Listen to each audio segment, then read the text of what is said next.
special segment of yoga, especially in the West. We don't know it, and we are not aware what kind of depths you can gain from yoga.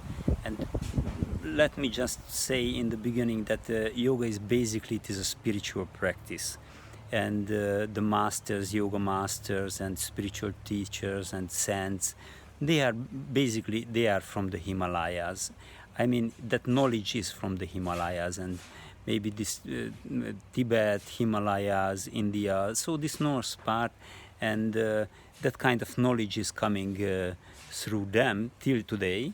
And there are many sadhus and saints. It is very interesting. I was a few times in India for Kumbh Mela, and it is the world's biggest spiritual gathering. Really, millions of people. Really, millions of people, and they are waiting for this holy dip, some little bath in Ganges, in special days and so on.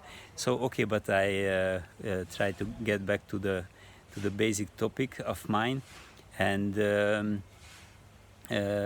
Yes, yoga is coming from that source, and in West we just actually utilize mostly as an aerobic, as a fitness, as something like something for the body, maybe a little bit relaxation, maybe a little bit of pranayam, breathing exercises. But there is one segment, one part of yoga that is called the Svara yoga, and you can check it on internet. There will be some useful and deep and quite considerable information, and they talk about these nadis, so-called energy channels, on left and right side mostly. There are many more, but mostly these two. They are somehow comprehensive, and they can match to the autonomic nervous system, to parasympathetic and sympathetic, our way of functioning as a neural mechanism.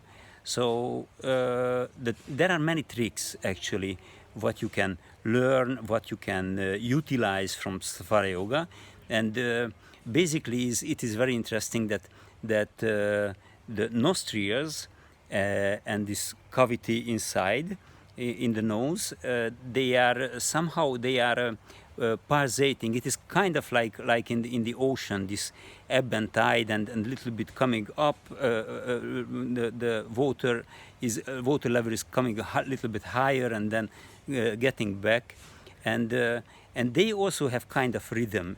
Approximately in 1.5 hours, they change, and you can blow, and you can feel which one is active now. And when they are balanced, that is a very balanced state, and it can be kind of possibility for meditation, for deep meditation. So when one is active, let's say, then you can hear when they sometimes you can hear when they just change, and there are maybe, not always, but sometimes someone can hear that there are some noises that puck, puck, and they just change, and after 1.5 hours, and then again goes back, and again this sound sometimes you can hear. And the other stuff that, okay, you can balance it, and they are very important for example, for sleep.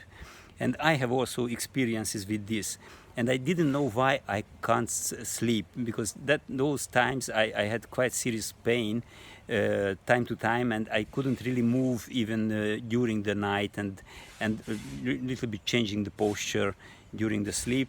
So I didn't know why I couldn't sleep, and then I realized I tried many things, melatonin, whatever, and then I realized that yes, I'm constantly sleeping on my left side, and while sleeping on left side, it is actually the Svara yoga itself that if you block one armpit, then the other side starts to be open, and always during the night, this part, this right system, it was active for me, and it is the sympathetic nervous system.